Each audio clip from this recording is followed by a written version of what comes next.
With the current unknowns in our daily lives, it can be a struggle to shut off our minds at the end of the day to get some much-needed sleep.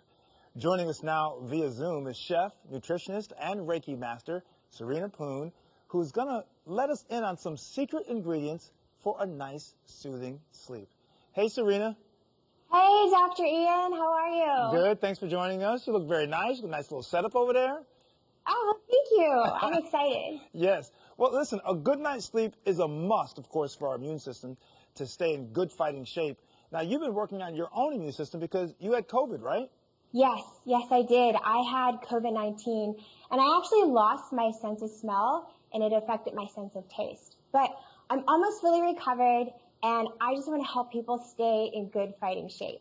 So you say that plant-based sleep aids are Mother Nature's gift to settle us into that nice, soothing sleep. So the first one you say is Passionflower. First of all, I like the name of that. Yes, so I love Passionflower. It actually helps to promote sleep by boosting the levels of GABA in our system, which slows down brain activity, helps calm us into sleep.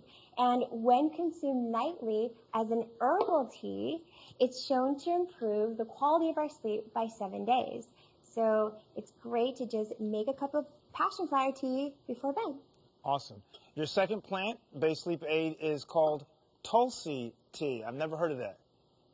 Yes, okay, so Tulsi tea is an Ayurvedic herb that is native to India, and it's also known as holy basil. So you might have heard it that way. It's considered a foundational herb because it's often combined with adaptogenic herbs, and it's found to be really beneficial for anxiety, which helps in calming brain for sleep.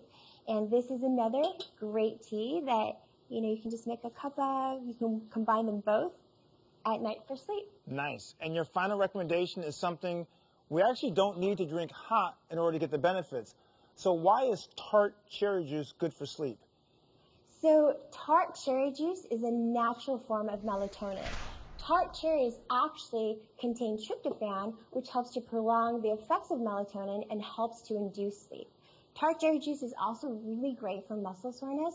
So if you're going to look for it at the grocery store, you might want to make sure you get it in a sugar-free form. All right, so it's not enough just to get a good night's sleep, though. You have a quick tip for breakfast.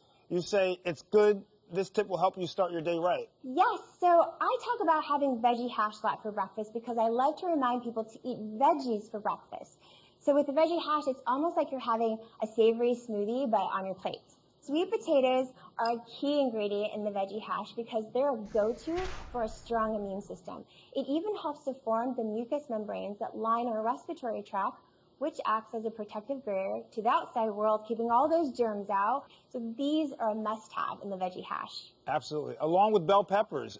Yes, because bell peppers are often overlooked for the nutritional powerhouses that they are. They only have about 25 to 30 calories a cup, and they offer about 250% of the daily recommended value of vitamin C. And you like mushrooms, but you say not just any mushroom, Shiitake mushrooms. Why is that?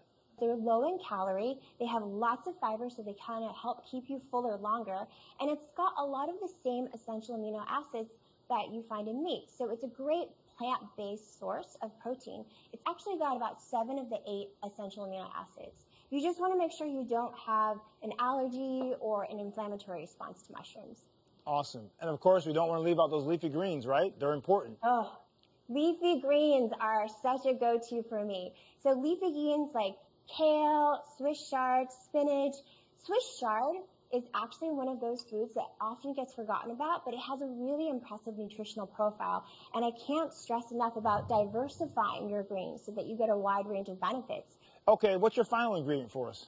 So really, I just like to top everything off with a little extra fat or protein. So I love to use either a little bit of avocado, which is just one of my favorites, but as a garnish, or to sprinkle a little bit of raw hemp seeds on the top of the dish once you're all done with it.